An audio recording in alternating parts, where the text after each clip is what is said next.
Yeah, what's good, YouTube, man? It's your boy Swag back at it again with another bang. And this time I got the best pro-am shooting guard for y'all, a long-awaited build, man. I'm actually gonna be dropping two versions. So it's gonna be like a shooting guard with ball handle, and then it's also gonna be like a hash lock for all my 5-out people that need someone at the hash. That's still kind of more of a lockdown, not really playmaking. I'm gonna have two versions of the build. So this first one is gonna be like a shooting guard that can still speed boost, still combo up, you know what I'm saying? Typical two guards. So let's get straight into it. Now, compared to last year, two guards were usually 6'6". The first thing I checked was the 6'6", obviously to try to compare it to last year.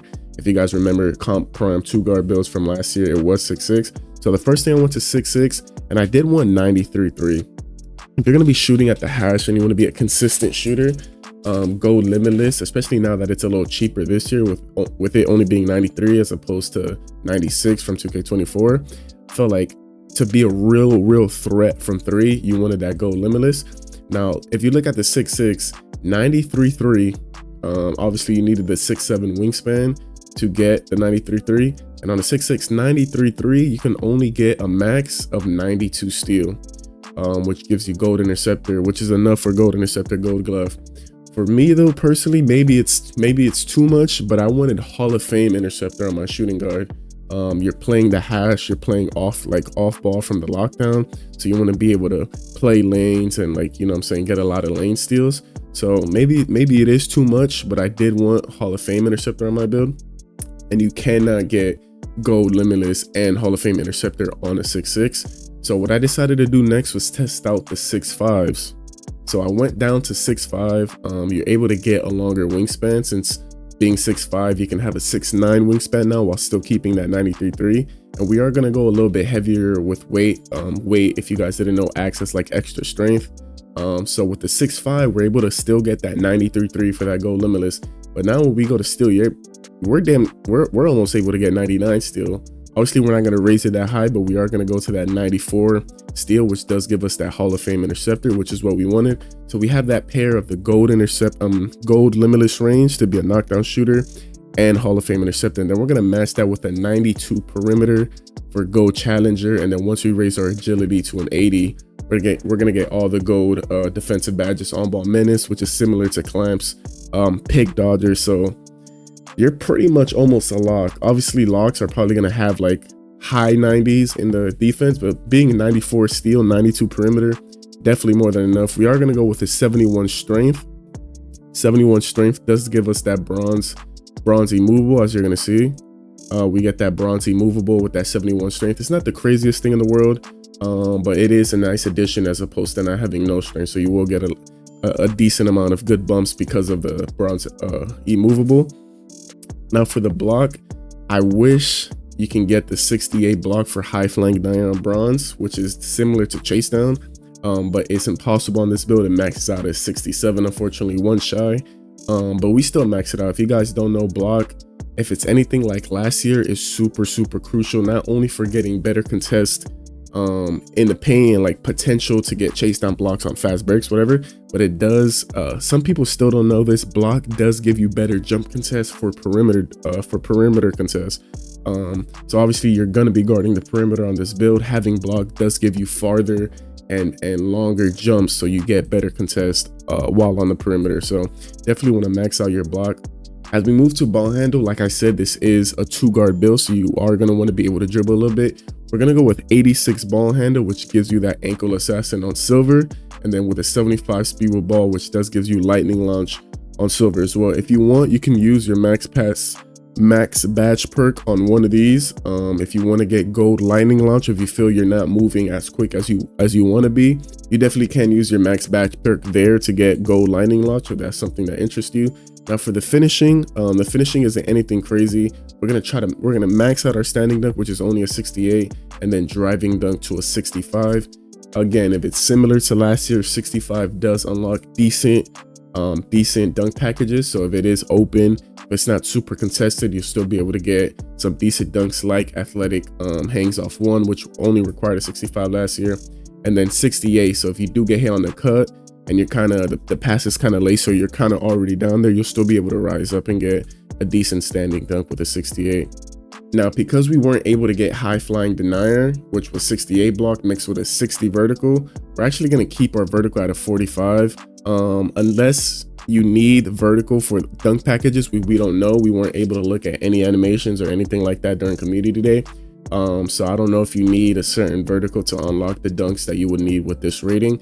If you do, then you could change the build around. But the only thing we're really missing now is speed. As you know, for a 2 guard, especially in comp prime, the 2 guard is the first one to run the break, and you're usually RBBing or RB circle of your PlayStation. The center's usually throwing to the shooting guard because he's completely out on the break for easy buckets. So not only does it help with defense having that high speed to run around the courts well during rotations or just chasing your dude around, but for the breaks, it's definitely nice to have that high speed. So we're gonna go with the 87 speed. We lower our interior a little bit, and we were able to get that 87 speed, which is super nice. So just to go through the build once more, we do have the 93.3, which is gold limitless and the gold shooting badges. We have the silver lightning launch, silver ankle assassin. You're able to combo up a little bit. And 86, again, if it's anything like last year, does unlock a decent amount of the good dribble moves. Elite defense with 94 steal, Hall of Fame interceptor, gold glove, 92 perimeter, all gold defensive perimeter badges, 67 block. You just missed out on the high flying denier, but it's still really good rating to not only still get chase downs, which is possible without having the badge, but better jump contest, and then super high speed to run the break and keep up with your matchup just running around the court. Now that's it for the 2 guard. I'm gonna show you guys also the hash lock version, which is more of a pure lock, less ball handle. But let me show you guys that version right now. Now for pure locks, if you guys watched my pure lock prom video, the 6.7s did look better for pure locks. Again, I didn't have that much time in the builder to analyze and fully depict every single build that I was making. I just kind of wanted an overview of each template. So I'm not saying this is the best version of the build, but I did find that for hash locks, the 6'6" height was better to get that still have long arms and get that bronze limitless, which if you're going to shoot at the hash, you probably would want that bronze limitless. So we're going to go 6'6" with a max wingspan of 7'2", and that does still get us that 83.3, which as you see does give us that bronze limitless range. Now, one thing looking back that I probably would change, I'm so used to upgrading midi. If it's similar to like hash lock builds from last year, you would upgrade your midi not only to get better jump shots, but to get better badges. But this year you don't get that much of a big jump of badges. The only badge that you get for going this high of midi is silver deadeye. So wasting all these attributes on mid-range when you're not going to be really shooting a lot of mid-ranges as a prime hash lock, not the best choice. So looking back on this build, obviously I don't have the builder in front of me, so I can't edit in front of you guys. But looking back, I definitely would still keep the 83.3 for that bronze limitless, but I probably would just lower the mid-range back to 73, save all those attributes, and then add it elsewhere on the build. Another thing you can do though, if you want to make the mid-range worth it, which I ended up doing on this build, is lowering the wingspan. Instead of max at 7'2", you can lower the wingspan to 7'1". This does allow you to get a higher mid-range. So instead of maxing out at 88, we now can get an 89, which does give you gold set shot specialist, which is kind of like Claymore, so it would help you shoot at the hash a little more. Is it worth the, if you didn't touch mid-range, it'll be at 83, so is it worth 16 mid-range just to get a +1 boost to a badge? Maybe not. So again, I still think it's probably worth it just to max the wingspan and lower the mid-range all the way and just have the bronze limitless. But for this build, we decided to go with the 89 mid-range for that gold set shot specialist. Now for steal, you just can't afford, especially with me raising my mid-range so high, to go super high in the steal. So we're only going to go with a 96 steal. If you guys saw the gameplay footage and what's being talked about steals, bump steals are probably going to be the main source of getting steals. I didn't see a lot of on-ball plucks when playing at community day and watching other people's gameplay. A lot of the steals were off bumps. So I think you can get away with the 96 and maybe even lower. For perimeter though, we are going to go with that 97, which does unlock a lot of the badges. Mixed with the high agility, does give us stuff like gold Hall of Fame pick dodger, Hall of Fame on ball miss, which is really nice. We also are going to raise our strength as high as we need just to get that 85 agility. So since 85 is all we need, we wanted to be as heavy as we can be while still keeping that 85 agility. Again, extra extra weight counts as extra strength, which means better bumps, animations, you know, so we want to be as heavy as possible while keeping that high agility. Now for speed, this is a portion of the build that I do recommend being a little higher, especially since probably in Pro-Am and shooting guards, they're going to be fast. You want to have more speed than an 80. So like I said, if the mid-range, you don't feel like it's worth it, you can max out the wingspan, lower that mid-range back to 73 and maybe get higher speed. That's definitely an option. I don't think the higher steal is worth it. Like I said, it's going to be a lot of bump steals.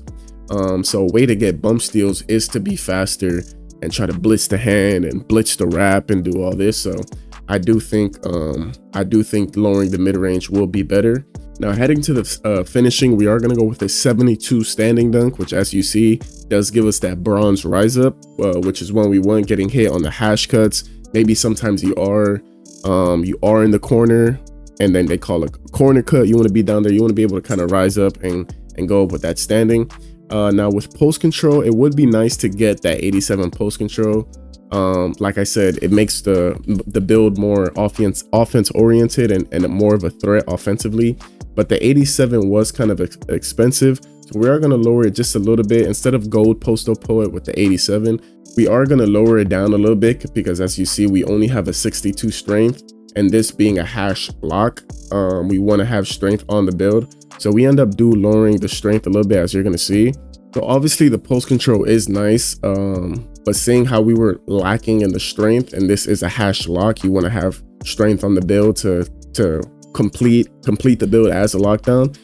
So we're gonna lower the post control and raise the strength. As you see, we're gonna also lower a little bit of the ball handle, which was tied to the post control. So the ball handle went up a lot because we raised the post control a lot. So we're gonna eventually get the strength to an 85. As you see, we completely lower the post control, and then we're going to add it all to strength, which does eventually give us that 85 strength. Also lowering our close shot, which is tied to the post control. So we're just going through the build and lowering everything that went up by mistake to try to get as high a strength as possible. And with the 85 strength, we did get that gold immovable, which is really nice for a hash lock build. So like I said, we have the 96 steal, Hall of Fame interceptor, Hall of Fame glove, 97 perimeter, Hall of Fame pick dodger, Hall of Fame on-ball menace. Again, we're just going through the build and lowering things that went up by default. So like the O board that went up because of the post control, we're lowering that as well. We're just going through the build, seeing what attributes we can gain. And then we need that 60 vert for the high flying denier. And surprisingly, we're still going to be able to get post control on this build. We got the strength still. We're going to lower pass hack a little bit. Now, I know if you're super heavy on passing the ball, you might see the low pass hack and be like, bro, what are you doing? That's an L build. You won't be able to pass the ball. I know. That's why I said I do recommend lowering the mid-range. I don't think the mid-range is super necessary. Obviously, it will help with unlocking better jump shots. And like I said, the gold set shot specialist that you do unlock at 89 mid-range. But I do think it'll be more crucial to get other aspects on the build. So you can lower the mid-range, maybe up the pass hack, maybe get even higher standing if you feel like you want more finishing. So we're just playing around with the finishing for now, seeing what we can lower, seeing what we can get. But we do end up deciding going with the higher post control. As you see, we're going to upgrade our post control to 75 now, but after a couple more tweaks, it eventually gets to a 79, which does unlock a decent amount of the post badges. So as we get to the finalized build, we did lower driving dunk a little bit to get that post control, because I do feel like the post control mixed with the standing is a better pair. So we have the 79 post control, 72 standing, silver post badges. We got bronze rise up, so we'll be able to finish in the paint.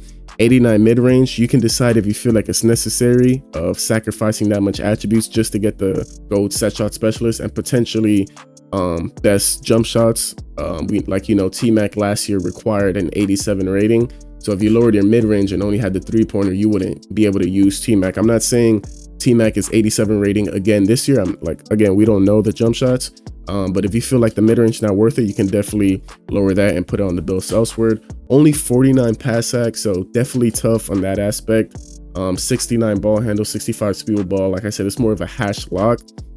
You're at the hash, but you're mostly just the pure lock on offense, I mean on defense, and then just shooting hash on offense, not really trying to cook up or anything. 97 perimeter, 96 speed. Again, I don't think Legend Glove is going to be worth it this year with how plucks are. At least currently, a lot of the steals seem to be on ball, like pluck, and not on ball pluck. A lot of the steals seem to be just like blitz steals and bump steals. So like I said, probably raising speed a little more if you want to sacrifice more things. If you could look through the build and lower something, I would say you probably would want higher speed on this build. But again, this is just a template. Do with the build as you please. I just want to give you guys an idea of trying to make a similar hash lock build compared to last year. So take this with a grain of salt, man. I'm not saying if you want a hash lock build, this is the build you got to make right here. That's definitely not it. Just giving you guys something to look at as a hash lock version. But like I said, looking back, I would probably lower the mid-range, max out the wingspan, and focus on more stuff like speed. But we get the name two-way 3-level scoring threat. Definitely a unique name. But if you guys enjoyed the video, man, the prime shooting guard, which does have the ball handle and does have the speed boosting capabilities while still having good defense, or the hash lock, which is even more defense, not really the playmaking aspect, and can still shoot with the high mid-range and limitless on bronze. So let me know what you guys think in the comments. If it was L builds, trash builds, W builds, fire builds, y'all let me know, man. Release date is almost coming soon, man. September 4th is for those of y'all who pre-order, y'all be able to play September 4th. So I'll definitely be streaming, so turn on noties, hit that like button, hit that sub button, turn on noties, man. I'm gonna be here locked in. Until next time though, I appreciate y'all. I love y'all. God bless. Peace.